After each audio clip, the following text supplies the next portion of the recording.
All right. How's the troops? We're doing all right. Everybody's doing okay. Yeah. All right, you're the spokesman. We're not trying to move any rocks like that guy. Well, that's good. We'll start in Luke 5, and then we want to get to 1 Kings, actually, and look at Elijah and deal with the subject of discouragement. And I think, it's my opinion, Satan's greatest weapon against faithful Christ followers. Hopefully that's who we are, faithful Christ followers. But if you haven't been discouraged lately, it's coming. Right around the corner, maybe. Luke 5 gives us, in verse 5, if you remember this account of the Sea of Galilee, and Jesus has been speaking, and then he encounters these gentlemen that are really going to be his future disciples, and as he does, he discovers, these are men that have not had a good evening.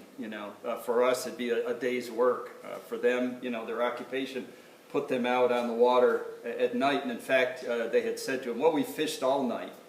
So they'd done the right thing in the right place at the right time, and they caught absolutely nothing. It seems extraordinary, but them's the facts, right? That's what we find in this passage.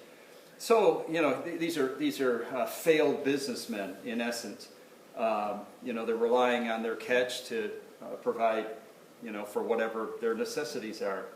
So, here's Jesus. He enters into the scene, and he's a notable preacher, and certainly not a notable fisherman. So you have this preacher, carpenter, depending on what the guys knew about him. But anyway, local preacher. He's certainly attracted crowds. They're witnesses of that. Of course, they're still licking their wounds coming off the water, and haven't failed.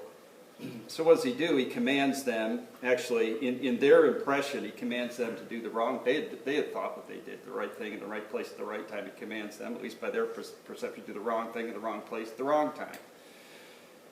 So given all that, Luke 5 and verse 5, it says, "But Simon," this is who we'll know as Peter, answered and said to him, "Master, we've toiled all night." So master is a term of respect. We've worked hard all night, haven't caught anything. That night being not the opportune time perhaps when we would go fishing, but opportune time there on the Sea of Galilee when it was a little cooler and the fish would rise to the surface. They could throw the big nets in. They could certainly have a catch. But then note where he says, because of, wherever we intonate this, wherever we put the emphasis, but because you say so, so we'll let down the nets. Of course, Jesus had not only promised them or commanded this of them.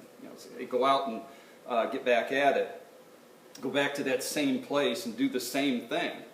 They said, okay, so we'll let down our nets. Here's this little spark of faith in Peter, perhaps maybe the tiniest amount of faith, about all the faith he could muster, just to go ahead and obey, and the rest of them, of course, follow suit. This, I suppose, is one of the most difficult things when discouragement comes, and certainly as we go over to 1 Kings, and certainly when this is 1 Kings 17, when as these gentlemen were certainly discouraged, I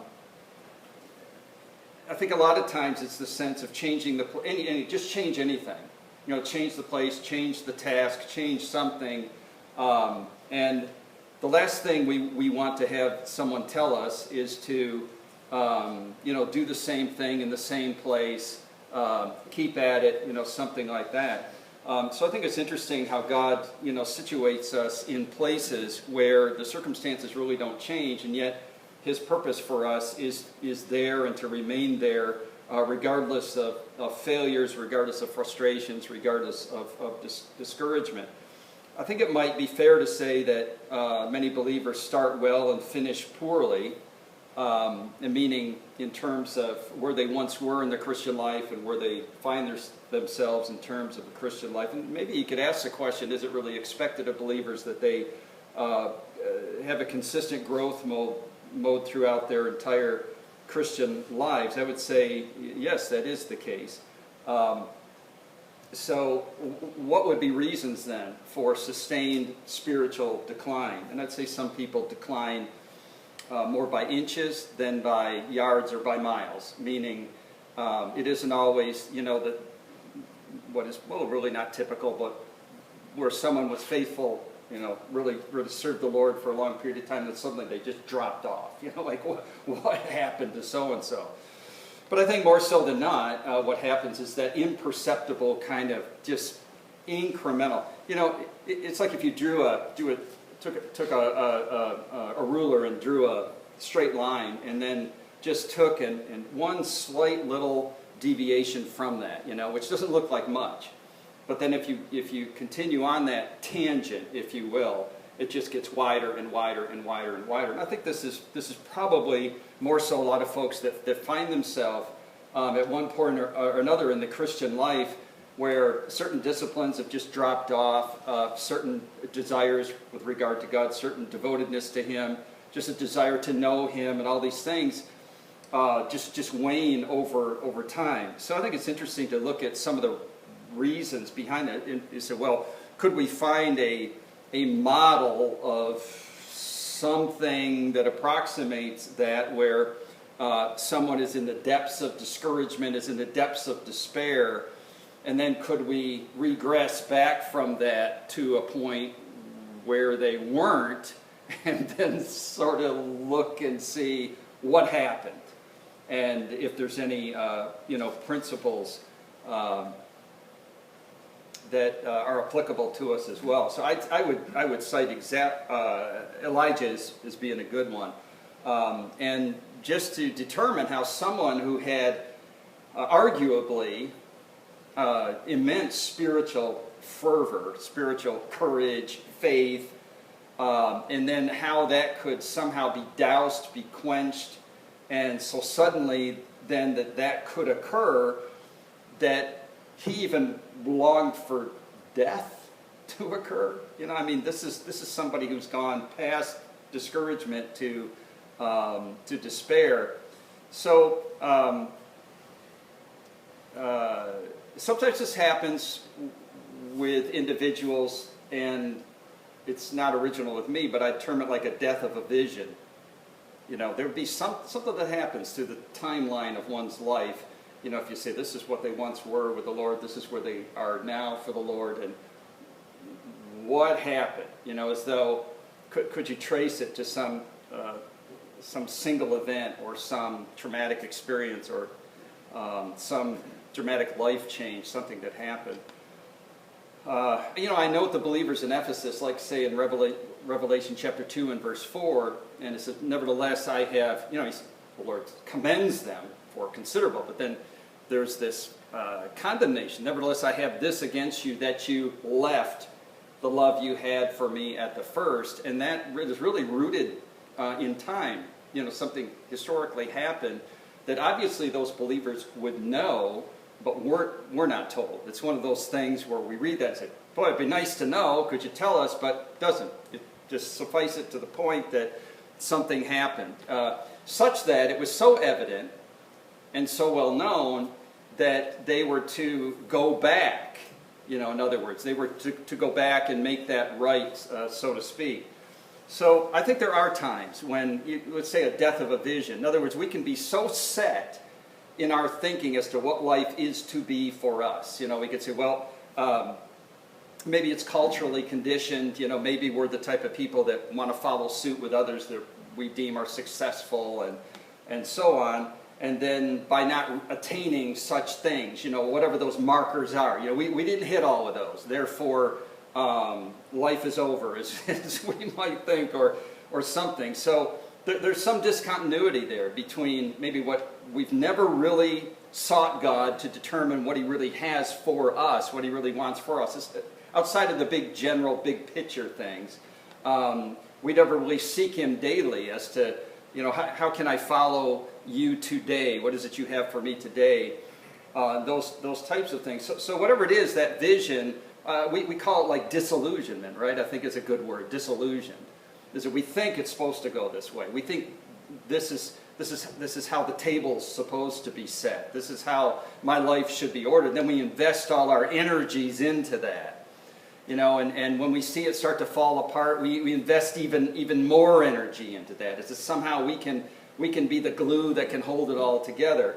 And then when it finally collapses, then so too, a lot of times, there can be genuine discouragement. Sometimes it's failure that's associated with that. We can have all these types of strong emotions with regard to it.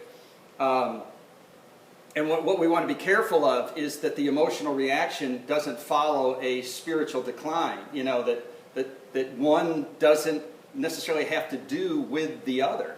Any range of emotions should not affect who we are spiritually, but yet sometimes this happens.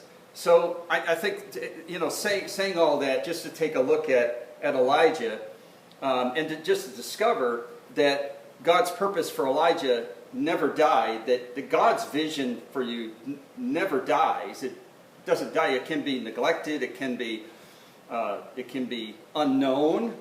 And all these types of things on our part, but on God's part, certainly there is no death of a vision.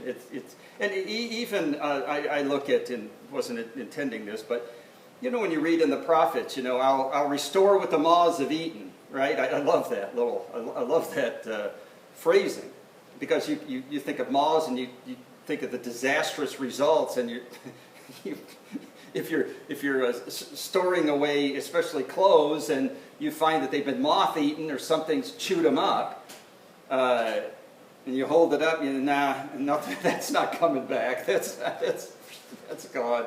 And yet to use that terminology, wow, that God says, well, okay, so there can be wandering, there can be less than ideal circumstances, there can be traumatic events in life, but certainly that hasn't changed God's ultimate plans and purposes for our life.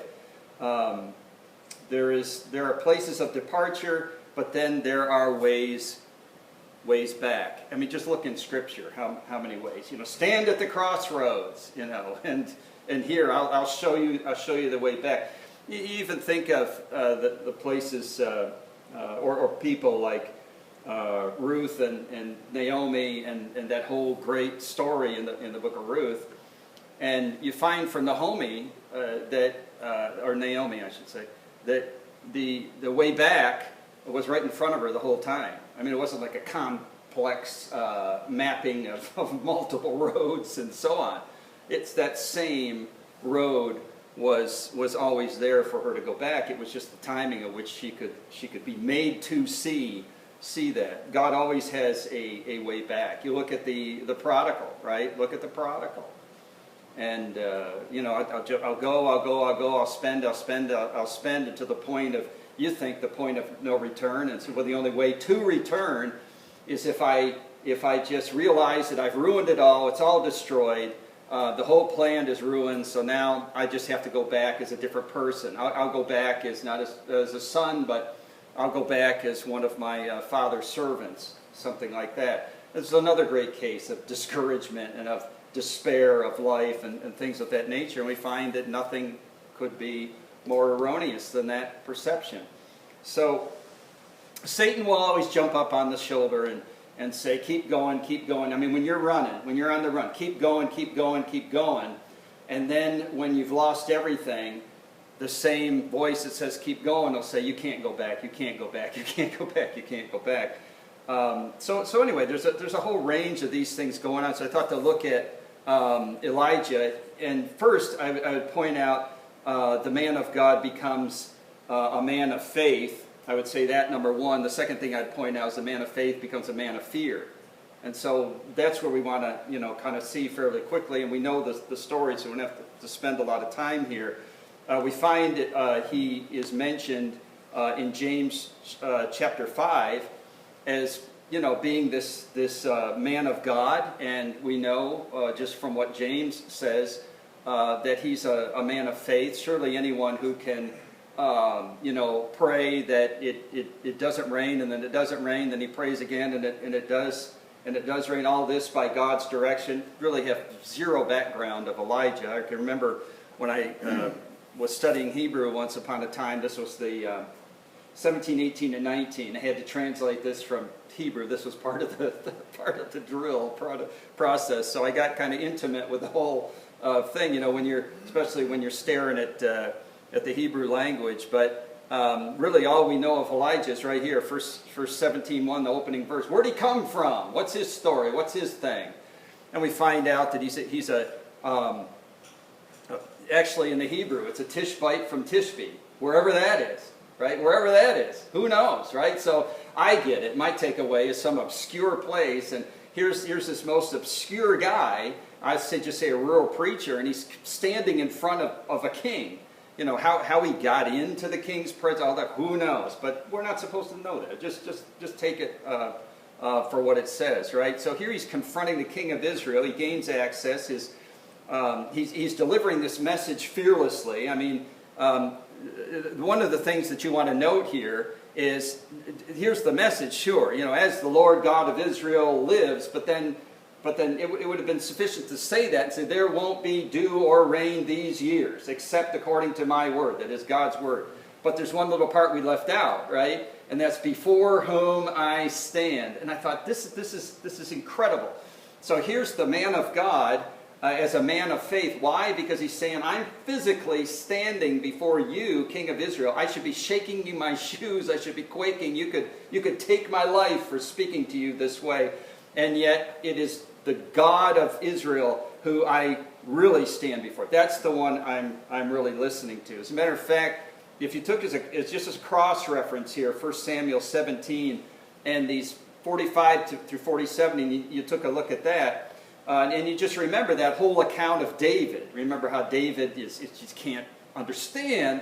Here he is, the youngest. He's the the youngest in the family, the most unlikely to do anything. He's out there taking care of the flocks, and yet here he is again, another scene with the king of Israel. But more so than that, it's just his hearing of this giant warrior, Goliath of Gath, and all of his blasphemies against the Lord. He says, who's going to put a lid on this guy? This is just, what's going on? Why is it? He's just kind of, imagine, I mean, and then you'll find that he's one that also was a great man of faith, because he'd seen what God did in his little world, to save him from these predators and everything else, and how God had delivered him time and time. He saw no quantitative difference between some bear or some predator coming after the flock and this, I can imagine the word that he would use, but this character, this Philistine, he just saw no difference. Hey, God can take care of either one.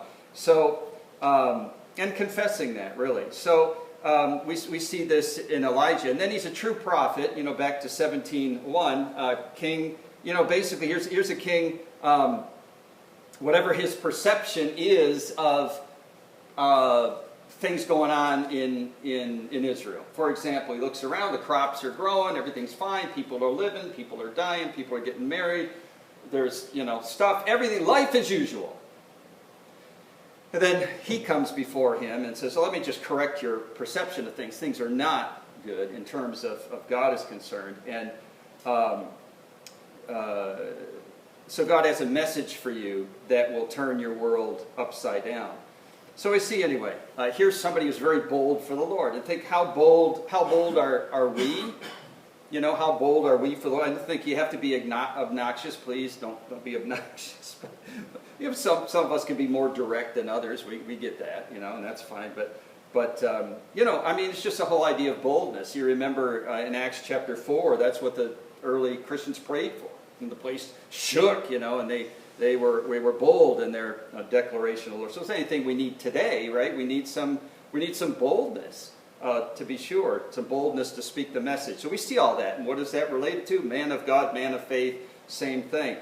Then consider how his faith was strengthened. These are the ensuing passages then between the early, let's say, few verses of chapter 17 and then on through the narrative up till chapter 19. look at his circumstances. See, how did his circumstances strengthen his faith? Now, the same circumstances intended to strengthen faith could also weaken faith for some, but not here. And you see this repeated phrase, the word of the Lord came to him. Every time you see that, and there's going to be at least a few, but the first, you have 17:2, 17:8, and then 18:1. The word of the Lord came to him. These are really markers that demonstrate, where his faith was to be strengthened. In association with the word of the Lord coming to him. We don't know how that word came. Doesn't matter. But nonetheless, these were faith-building steps. But steps toward what? See, we know what Elijah didn't know. We know that he was on a road that was leading him to some epic kind of standoff then with the root of the problem in Israel.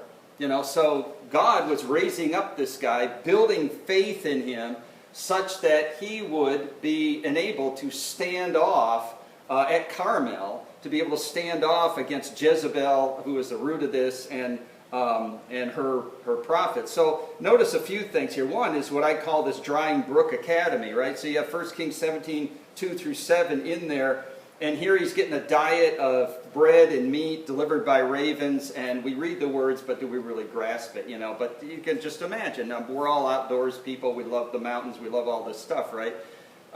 This maybe takes it up a notch, because I've had occasion to go, multiple miles back into parts unknown in the Adirondacks, and there's no sound of humanity. You're there with the beaver dams and the wildlife and whatever's going on out there. And I'm seeing Elijah here by this brook, but all the while his supply of water is depleting all over the place, he's one of the things that probably is easy to miss is that here's the man of God, man of faith, but at the same time he's also exposed to the very circumstances that is for the people of the land judgment, right? So he's not somebody that can rush into the country and say, "Hey, king, judgment's going to fall on the land now. I'm going to get out of here now, back to the comfort of my own home, while you all experience the judgment." So the very judgment that come out of his mouth, he's going to experience, and he's also going to be ministering to people that are experiencing the effects that just it doesn't seem fair. It doesn't seem just. Why would a woman be experiencing or even thinking, I'm going to, we're collecting sticks. We've got enough meal for the last meal that we're going to have together. Then we're going to die. Right here, there's truly hopeless kind of situation. So faith being built while the Lord provides for him completely and totally. And then, the next step, you look at this healing of the hopeless widow's son, and you see a couple of things going on here, and you see him basically transitioned. It seems like, okay, we're done by the brook Kerith. We're done. Now the Lord comes, says, now we're going to Zarephath, and I've got this is tongue-in-cheek, really, but if somebody tells you in those days, I got a widow over here that's going to take care of you. In our culture today, we might think of this dear, sweet, older woman who's got a little place in her apartment, and and just like grandma, and she's going to take care of us. That's not what's going on here. The widows were the poorest people on the planet. There was no public means of care for them. And so to tell Elijah that I have the most unlikely, most ill-equipped person to take care of you. And she will tell you how unlikely and how ill-equipped she is when you get there. But nevertheless, there's total continuity between what God says and the circumstances, but it doesn't make sense if we don't think through it, right? So God says, listen, you go over there. Imagine, he's telling you to go to the poorest person in town who has nothing, and they're going to be your means of provision. So how does that happen in your mind? God is going to have to do something. So you're going to have to trust God to do something to live in these circumstances. To live by the brook Kerith, you've got to trust God to do something. To live with this widow, you've got to trust God to do something. But is it harder for you to trust in a God that would, ravens are dropping meat and, whatever that meat was. I mean, we know where they're going to get the meat, but whatever that was and that stuff, like, okay, but still the ravens are coming. But now you're going, and this woman says, well, we're rubbing these, here's the sticks, we're collecting them, we're going to have a fire, I got a little bit of meal, we're going to cook our last, and we're done. How about then dealing with that one? But God says no, it can't be, because God told me you are going to take care of me, you're going to provide for me. So how does God do it? And here you get, what amounts to Elijah saying, here's this oil's not going to, the barrel of meal is not going to deplete. The oil, here's a miracle. Here's a miracle that takes place, one of many through Elijah. The healing of her son is no less a miracle. So now, if ravens taking care of you do not constitute a sufficient miracle to build your faith, then we have to say, this is pretty good stuff right here, really. That's going to get your attention, But for Elijah, it's rather like most miracles should be, really. It's this type of just, if it is less awesome to you, the greater faith you have in God. If you just know that somebody's going to do it and it happens, then where's the it's not like you're doing high fives and cartwheels. It's like, okay, and this is what you find from Elijah. And so this just demonstrates the fact that this is a fella who is a man of God, but a fellow of a man of great faith. And great faith is just this expectation of a God who cannot fail and who will not fail. Now, we can say that.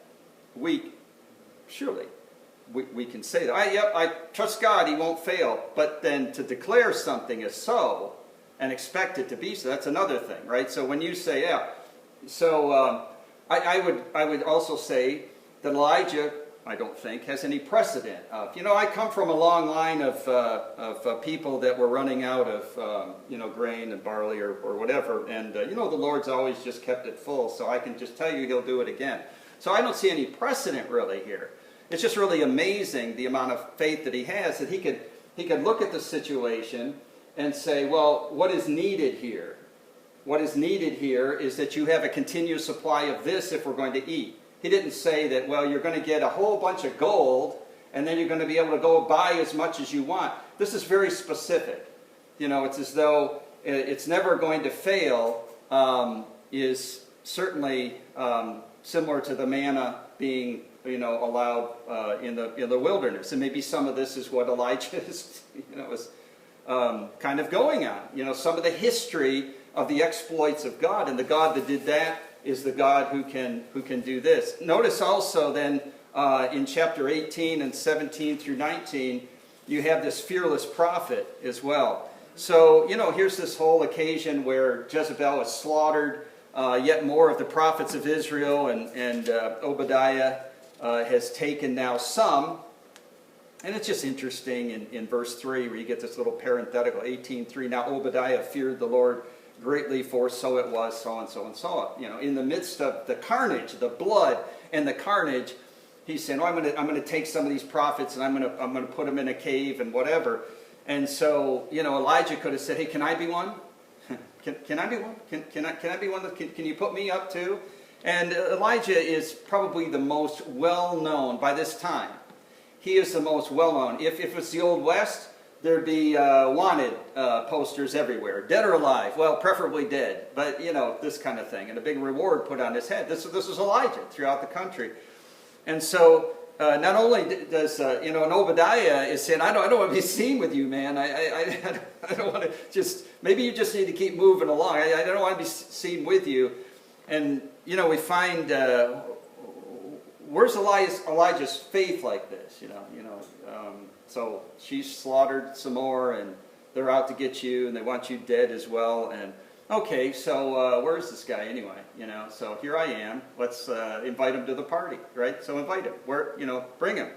This is amazing, really. But you can see over time, through the passage of time, you have two things happening. You have a decline, a degrading of the circumstances. I mean, these are probably in proportion. There's a degrading of the circumstances in Israel, and then there's a strengthening of the prophet's role, his faith, his all these things. This is what you see.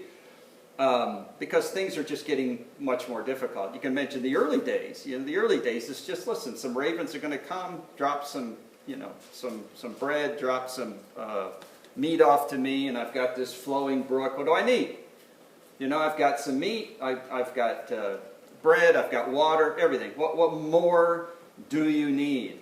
But now it's really bad. Over the course of time, you can smell, when there's famine, and there's drought and there's famine, you can smell the stench. If you've ever been, in these places where there's bona fide drought and bona fide famine, it's a very different kind of experience, right? So you can just smell the stench of death, and this is really what's starting to set in the land.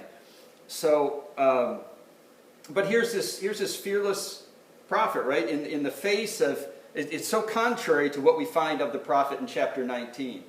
But all of this then is building up to the standoff on Carmel.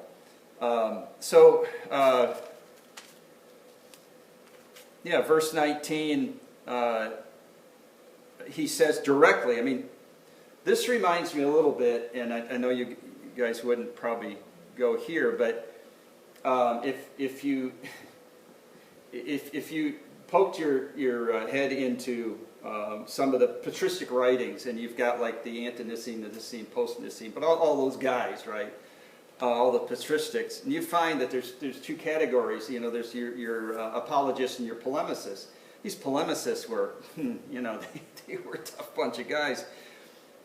Just read some of the stuff that they said to the emperor, said to the local governors or political leaders. It was a vigorous defense against accusations made against Christians. And of course it was always that Christians these are the best people you want in a society because they're going to be givers, not takers, and they're going to, be the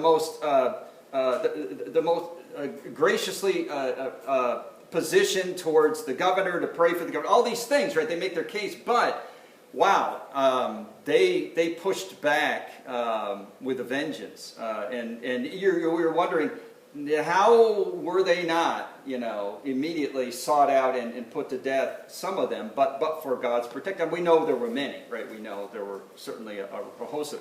So when you read this of Ahab now and Elijah, because Elijah's like, here I am, let's have a chat. And in verse 17, Ahab sees Elijah, says, "Oh, is that you, troubler of Israel?" And he says, "Well, I've not troubled Israel, but you and your father's house have, and that you've forsaken," and so on. You have all this.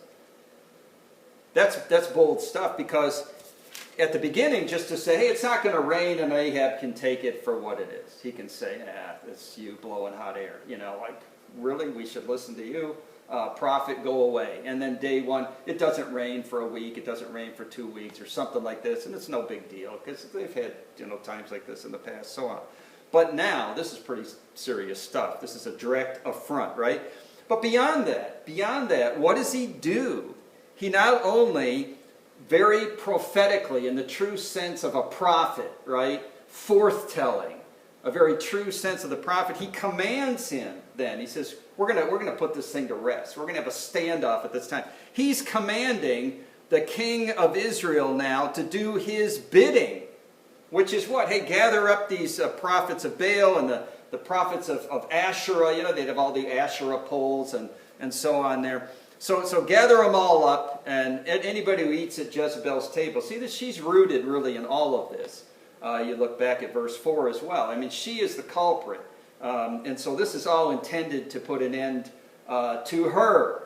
And this is part of what we see in chapter 19, right? Because she is the one then that's going to flip it right back on him. So this is not as much an Ahab Elijah thing as a Jezebel Elijah thing, in some sense. But so here's a man of extreme conviction. You see all the marks of a man of God who's a man of faith, determination, decisiveness, confidence in God. I mean, just think, and all those things that those qualities we would attribute to someone like that. And we're going to find that the converse now is going to happen. You know, it's a switch is going to be flipped in this regard, because if we begin looking at chapter 19, we see that this man of faith then becomes a man of fear. And Ahab told Jezebel all that Elijah had done. I mean, imagine being privy to that conversation. I mean, who really wore the tunic in that family, you know? But all that Elijah had done, and how he had executed all the prophets with the sword. And then Jezebel sent a messenger to Elijah. So let the gods do to me, and more so to you, if I do not make your life the life of one of them, by, in other words, no life. You know, just so they have no life, that's what you're going to be by this time tomorrow. So in verse 3, and when he saw that, he arose and ran for his life. Now some texts say something like, and he was afraid. I don't know if yours says that or not. He was afraid and ran. But the actual literal rendering is this Hebrew ra'ah. You know, it means to see, to actually see something. And we don't have to make a big deal out of it, because what I think is the actions tell us his, you know, if you're running the other way, chances are, so it's like, it's you know, the message, you'd think it'd say like when he heard that, but I totally don't get the idiom, and that's okay. I don't have to. It's on me to understand the idiom, not on them to explain it to me. But this is the idea, you know, him seeing this. So I would take that for what it's worth and say that there are things that happen in our lives, stuff that either we hear or we say. The fancy word is stimuli. Let's say like stimuli and then responses. And in between is me. You know, and everything that informs my response from this stimuli, whatever information. And we have lots of information today. You know, lots of stuff that can just cause us to despair, to become discouraged, to become frustrated, and all these types of things. But chances are it's really not at this level. This is the gun to your head level of fear. This is the, you know, imminent danger. But you know, having said that, your perception of the circumstances, you know, as well, for example, right? So what might not seem to be immediate danger to me, you know, or some life-threatening thing to me, might be for you just, you know, and vice versa. Vice versa. Like I could share with you some things. You say, Doug, come on. What are you getting all worked up about? Come on.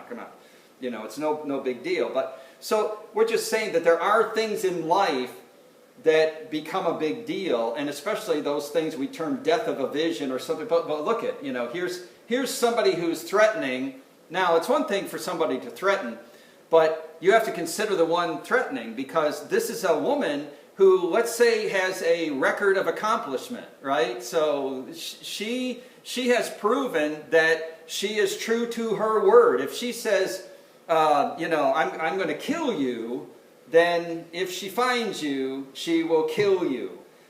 And we don't see him inviting her. Well, here I am. You know, come on, here I am. Let's see what you got.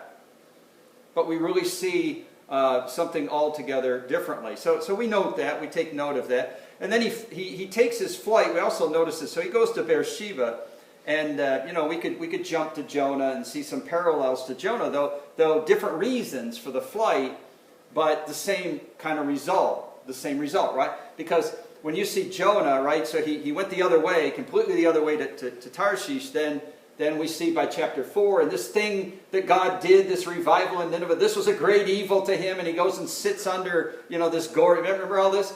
But you see a similar kind of set of circumstances here, because Elijah is going to end up having this little conversation, you know, remember? So Jonah's having this conversation. There's no indication that Elijah's angry at God. I don't mean that. But I'm just saying it's an interesting, you know, flight and then conversation as though wherever you go, God is there. You know, it doesn't matter. Go here, run here, whatever. Boom. You know, God there. Hey, you know, there's this. I forget this one parable. It's not in the Bible, but I can't remember it now. But it would fit really well here if I could remember it. But anyway, you know, this has happened. You can't escape. You can't escape God in this regard, or you can't go somewhere what's beyond His reach, or we look at it more positively and then say, wherever you go, God will find you. And I don't mean that with a negative connotation. I mean that God's not going to abandon you. God's going to even Jonah in. Poor Jonah. You know, you'd like to believe there was a chapter 5 and Jonah got things worked out and had better days ahead for Jonah. But we do see that things got worked out in Elijah. So we have a sort of a resolution of the plot here with Elijah, don't we? Because things actually do improve for Elijah, and it proves that God was not, you know, finished with his prophet. But anyway, he just with regard to, so Beersheba, where's Beersheba? Right? So we remember this earlier in the Bible, but nonetheless, it's like the southernmost of the, you go to the Negev, and you just go to Jerusalem and head all parts south into the Negev, or the desert, and then go to the southernmost kind of part of that's Beersheba. So, what are we thinking? Where are you going, Elijah? You know, right? So he's like going he's like, I'm getting out of the land. Right? It's almost like if Jezebel's jurisdiction, like how far is she coming after me if I head for Egypt? Is she coming after me if I head for the caves? Is she still going to come after me? This is not good, you know. This is not a man of faith who's flying as fast as he can go in the other direction. So there he goes, and it gets worse, right? Because he leaves off his servant, says, okay, here, you stay, because there's at least some semblance of society here, and you'll be cared for. And off he goes into the desert to do what? He goes off into the desert to basically make his complaint to God, in essence, and basically explain to God that you know, that it's at the end for me, and he asks for God to take his life. You know, certainly, don't let me die at the hands of a woman, you know, he would say. You know, I want that talked about, you know. It's not a good thing, and you find interesting people in the Bible that were, just read the book of Judges and find who was killed by a, well, not exactly. Remember the millstone, and he's crushing his head, and he's calling for one of his soldiers, kill me, so it's not said that I was put to death by a woman. I mean, I'm just saying how the women are featuring prominently here, and because you have this widow who again you know is providing his means of support, or God, she's able to witness this thing. Then we see Jezebel, but at any rate, not wanting to die at the hand of Jezebel, you know, but the Lord he'd cared for him so far. Right? So do you find yourself ever in that point where you're sort of doubting, and you have all the rational reasons? So you can list them all the rational reasons. Who wouldn't doubt in this situation? If my eyes, remember the eyes, what he saw? You know, so it's like, you know, my eyes don't deceive me. My ears don't deceive me. The facts are what the facts are. And the wheels have come off. The bottom has fallen out. It's really over here. It's completely over. And we're so convinced of that. But yet God had cared for him this far. And where's the evidence? Where's the evidence? This is what we need to, you know, ask ourselves.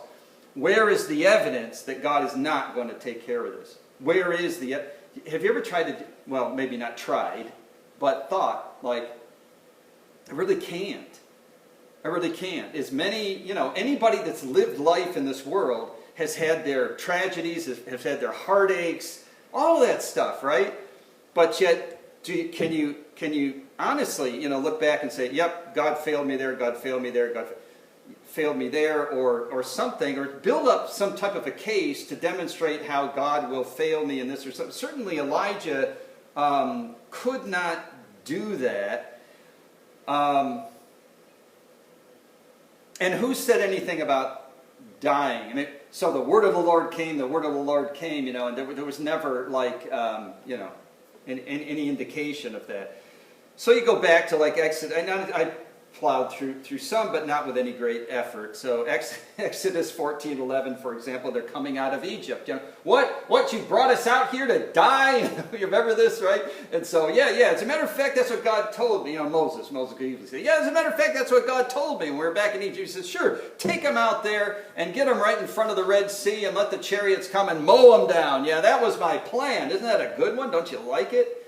So no, I mean, it's like, but you see it again in 16:3 of Exodus. You know, the next time they're without something, and but notice how it's not just that we don't have enough, but the complaint was always, you brought us out here to die. And we always have to throw that the wildest kind of card, you know, like this isn't just a tough situation. I'm going to die. You know, we're all going to die. You know, you don't need one of those in your team. You know, you just don't need that. You need to just calm that person down quickly. But you look at Numbers 13 as well. Numbers 13, remember, a long time in there, they're sending the spies out, and what do they come back with? We're going to die. We're going to die. We're all of us going to die. You know, that kind of thing. And then jump over to the New Testament. These are just a few. Jump over to the New Testament. You got Matthew 8, and you have who? You know, the disciples on the ship, and the waves are coming over out there. We're going to die. We're going to die. And Jesus is going to die too with you? You know, what's going on? So fear generates a whole range of erroneous thoughts. This is what fear does best, right? You got your rational thinking people, and we're all rational people. Everybody in the room, we're significantly rational people. Really, I mean, we're smart people. We're so smart that we can convince ourselves how bad everything is. It's all this, but right, we're just rational people. But think then, think how erroneous in a lot of the thoughts come in. I mean, they're tempting thoughts. It's tempting to think that your despair is justified. Right? I mean, it is. It's sort of a sick kind of consolation for the soul.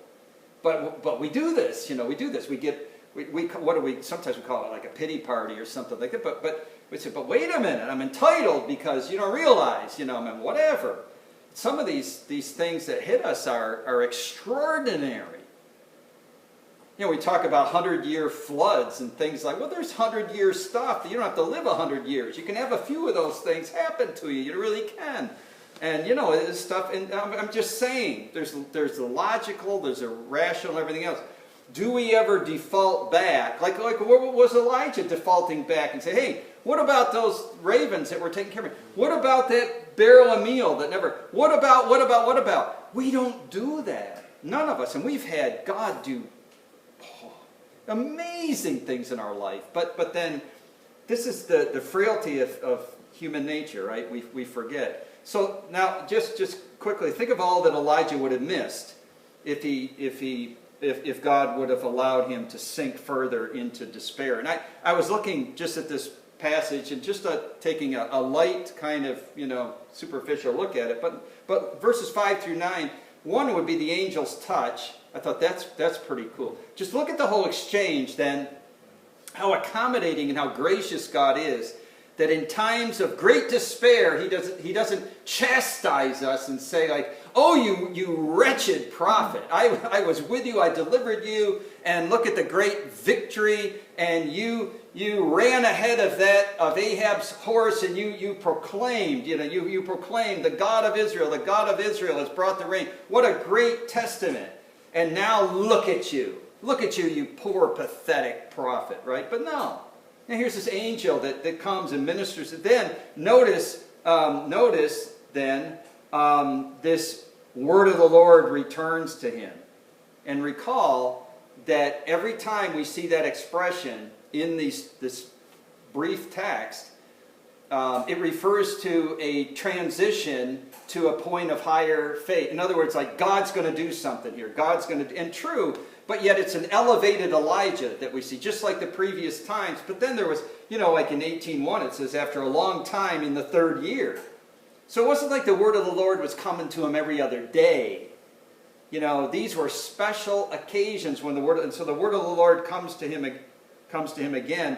And I see, for example, a little bit of Amos here, Amos 8:11, that there's coming a famine in the land, not a famine of, typical famine of physical things, but food or water, something, but of a hearing of the word of the Lord.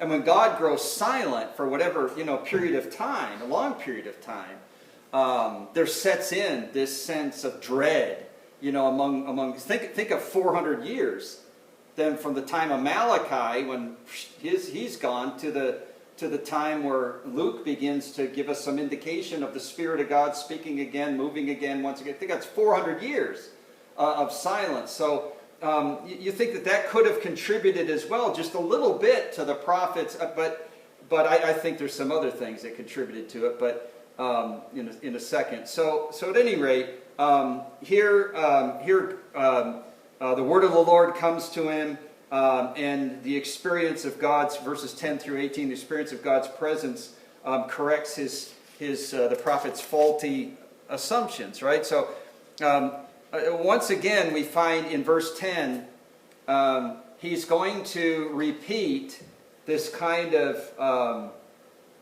same thing he repeated at the beginning, and then at this point, God has him positioned to, he has him renewed and positioned to move forward. Previously, he wasn't. So previously, here's this complaints all coming out, woe is me, I'm the only one, and all these types of things. It took this angel ministering to him. How did the angel minister him? He didn't criticize him. He didn't tell him how wrong he was. He said, yeah, you want to eat that, please? Eat and sleep. There's two of the biggest helps in times of discouragement.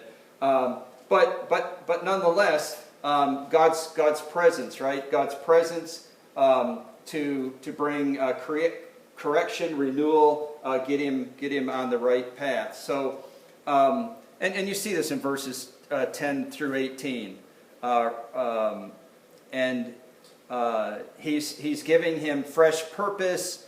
I'm not done with you, and especially verse 15 and following, because you're going to anoint Elisha, and this thing's going to continue, and all of this. Now, by the time you get down to the end of this, you don't see this weak, vacillating Elijah anymore. You say, is the real Elijah back now? And you have in verse 16, verse 17, verse 19. So he departed from there, and he found Elisha, the son of Shaphat, who was plowing with 12 yoke of oxen, and so on. He said, and what is, you get this a little bit in Luke chapter 9, it's the same sort of thing. Where Jesus said, let the dead bury the dead, and so on. So he says here, please let me kiss my father. Let me take care of things, some domestic things, and then I'll follow you. And he says, yeah, just forget about it then, right? So you see the old Elijah's back, this very kind of curt, terse, man of deliberate intentions. You see this man of great confidence. I'm on a mission. This is what's happening here. So Elisha turned back from him, took a yoke of oxen, slaughtered them, boiled their flesh, and so on. And here's an offering. And then he arose and followed Elijah and became his servant. So I would think that we're not Elijah, and we don't have those circumstances, but James tells us that we have a nature just like him, man of like passions as we are. I think a few things here in rapid fire for those, that get into these, discouragement before it drops off into all-out despair and, chronic depression and all these types of things. Is there any pushback of that corkscrew of depression? You got to, bring it back this way, though we're not really talking about that, but just some type of, but discouragement can set in. One would be to get some rest, and that's what we see. I'm thinking of the physical toll that, if you look at Carmel, right, Carmel, you want to check it out, just Google it and find out, you want to, so you guys, you're all, you hike, you climb, you do all that stuff, right? Just check out Carmel. I mean, I don't know, but I'm thinking that's a hike, right? And so you got Elijah, and I'm not saying only that, but for him to put to death all of those I'm thinking of the physical expenditure and the relation between one's physical strength and one's emotional state. I mean, we know this, right? We just know this. You ever, well, yeah, of course, it's obvious, but you have relationships with people and you know them well. And then you say, I wonder what's going on. Somebody's a little off today, I wonder what's going on. And a lot of times it's just they're not getting to sleep, there's something happening, and anything like this, and it can take its toll. And I think that there is a practical side of that. When the angel says, hey, here's the solution for you, get up and eat, right? And so this is just the grace of God. I just see this like God being, really? Oh, awesome, here you go. Food really on the ready in a land decimated by drought. Now I know, the rains came, whatever, but stuff doesn't just rejuvenate like this. So, no telling what his physical state was. How depleted was he? Where was he getting his food from? And all this, right? All this stuff going on. Change your outlook as well. We fix our eyes on what is seen and not on what is unseen. That's 2 Corinthians 4:18. Luke 21, Jesus is saying, when the outlook looks bad, try the uplook. When all this stuff is happening, look up, for your redemption draws nigh. And, there's a whole bunch of Colossians chapter 3, set your eyes on things above, everywhere, right? You can find all these things, but it's to change your outlook. But you have to do that. I think one way, just quickly, is if you check out 42 and 43 of Psalms, you see this little phrase repeated 3 times, so we'll just read it once. And 42:5, for example, why are you cast down, O my soul? Why are you disquieted within me? Hope in God. Sometimes you have to sit down and have a conversation with yourself. There's the prayer and everything else, but look at, he starts out as the deer pants. So here's a person at the very same time he's panting after God. He's experiencing all of this hopelessness and whatever due to his circumstances. But sometimes you have to have a conversation with yourself. Sometimes you have to, and I don't want this to sound weird, but maybe you need to personify that discouragement a little bit and just have a conversation with it and tell it, where the back door is, and you can just go away. I remember at the time, I won't mention the name, but at the time, years and years ago, it was the president of it was a Texas Southern Baptist at the time, and he suffered from depression, terribly. And just like, Spurgeon suffered from depression, he would go to the south of France, and just many people do, right? So he says he would find some vacant place, go out into some open field, and against all whatever he thought the pervading circumstances, we just start praising God, just praising. Praise is probably the strongest 5-letter word, if there is 5 letters, check that. It's a very powerful word, right? And when you begin to praise God. So we all used to sing the doxology. Remember those days? Or sing the doxology. But the problem is, we'd sing it so, just so rotely. It's got to be. But I find myself with those words, as I'm in the car. But the words of that are so meaningful and so correct, But if we just say those until the hope comes, is really what you do. Against all circumstance, against all, you proclaim this until hope arrives. Your emotions will have to catch up with your confession. I mean, they do. You can't just zap out of your emotions. These things settle in. But once you change and I'm not, trying to go off the rails on this, just speak it and it happens type of thing. That's not what I'm saying at all. But I'm just, a certain amount of what we say, if it's reflective of our desires in our heart, though our emotions might not be there, they will get there. I can tell you that they will get there, and that's what David was doing. You got a good precedent here, right? He's talking to himself. Just look at how many times. Next time you blow through the Psalms, just check how many times David's talking to himself, and then get alone with God. I mean, this is this is a small detail in 1 Corinthians 19:9, but I think a powerful one, right? So instead of get up and go, there you go. What happened first? It was that whole business where